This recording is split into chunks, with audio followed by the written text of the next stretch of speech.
So in today's video with Lon, we'll talk about the different type of paperwork there is when you become a passive investor and start investing in other people's syndications or funds.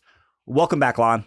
I'm glad to be here. So if you watch all these podcasts, this will be the most boring of all of them, but I feel like it's a pretty important topic. So I'm going to go through it with you guys at sort of a high level. So most of you have at least bought your own house. Maybe you've bought and sold several houses, and you've maybe even bought some real estate investments.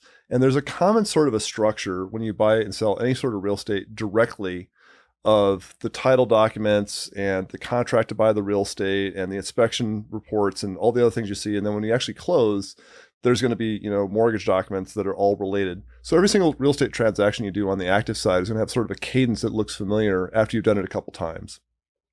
When you do your first passive investment, none of that's going to help you. It's going to be several documents that you've never seen before, and they're going to be between 50 and 100 pages long on average. So what is good news I can tell you is that there's an internal structure to all these documents that's very common across every single passive investment that you may consider. And once you've read one, the next one's going to go a lot faster. And by the time you've read 5 of these things, it's just going to kind of blow right by. Not dissimilar to when you do your 5th active investment, like, okay, I've seen this before. But I want to prepare people like the first time you do this, like it's a little bit overwhelming. So you're going to hear some marketing material from me or some other passive investment guy, and it's going to sound fantastic because we're in marketing. That's our job. And then you're going to say, yep, that sounds great. I want to invest. And then, great, we have some documents for you to sign. And you're going to get this PDF of 80 pages of, oh my God, what is this? I don't understand any of it. So what I want to give you is sort of a roadmap of what's in the 80 pages and what should you look for at a minimum. And try to do it early in the morning when you're caffeinated, because it's the kind of stuff that will definitely put you to sleep rapidly. It's just not that exciting.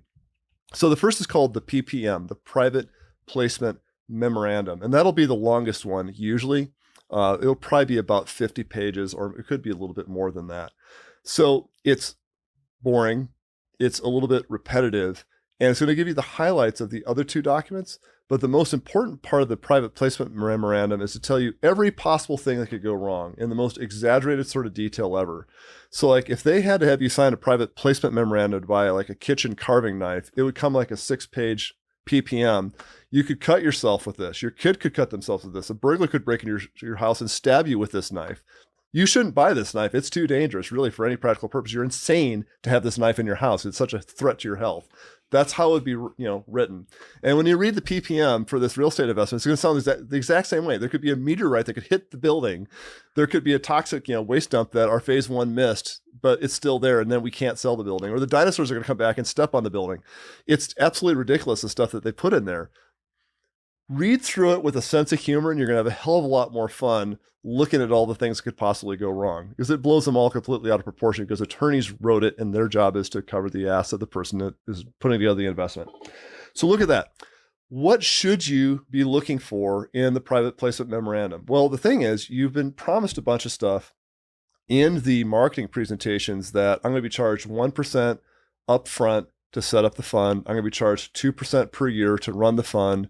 There's going to be a 6% preferred return paid out to the LPs. The catch up to the general partner is going to be X, and then the waterfall is going to look like this.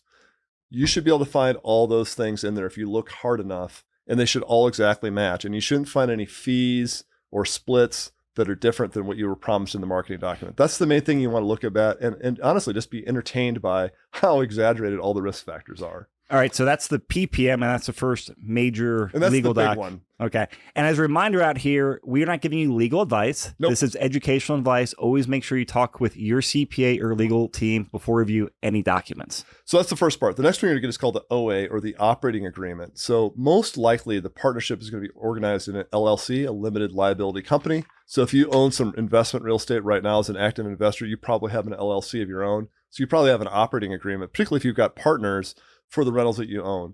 So this actually will be the document that will probably be most immediately familiar to you. So just read through it. You're unlikely to find any really big surprises in here. If you think that there's any possibility that you might need to cash out early, you might see if there's any provision in there, like, if I get cashed out early, is that possible? And like, how would we figure out how much you're going to pay me 2.5 years into the project? A really typical answer to that would be net asset value, NAV. So if you invested $100,000 in this project and you've gotten $5,000 worth of dividends, we've paid back $5,000. Your net asset value right now might be $95,000. That might be the buyout value that we have for your share if you have to cash out early. If on the other hand, like we're 4 years into the project and we did a refinance and we've got a recent appraisal, we might be able to calculate a value that's a little bit more accurate than that. So that's the thing that usually pops up the most in here.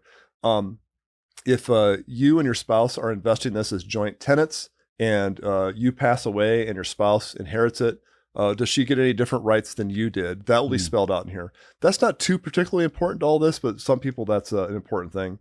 How the profits are divided up, the fees and all that, you probably saw in the prior document, and they will definitely match. So you don't need to worry about that too much. But this will be a shorter document that'll probably be easier to figure out. Great. And then, so that is the operating agreement. I know we have more paperwork. What is next, Lon? So next you're going to see the SA, the subscription agreement.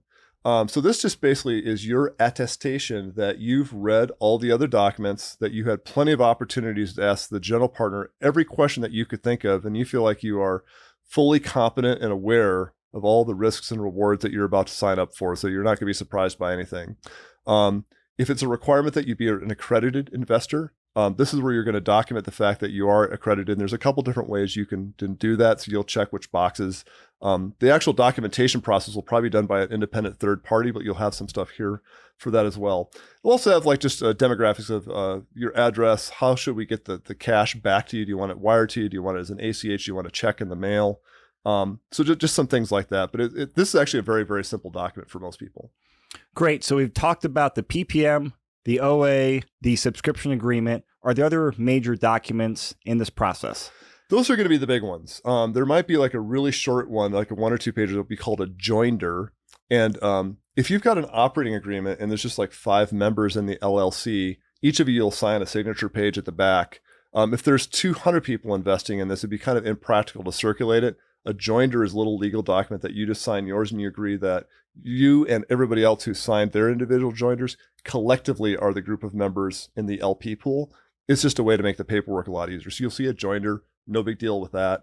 And there might be some other little things. So let's talk about next steps, because that's the majority of paperwork. Yep. And now the beginning you'd reference is kind of like similar to going out there and buying a piece of real estate directly. Yep.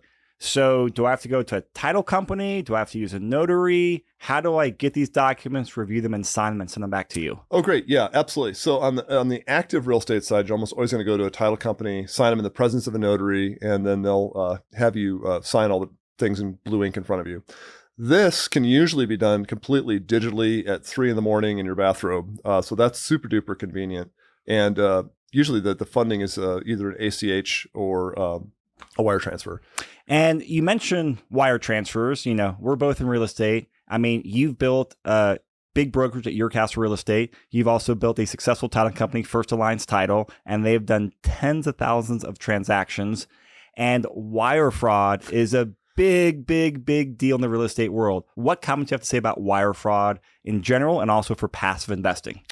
Yeah, it's really important we talk about this. So it doesn't matter if you're active or passive. If you've got to move money around, it's astonishing the sophistication of the fraudsters that are out there.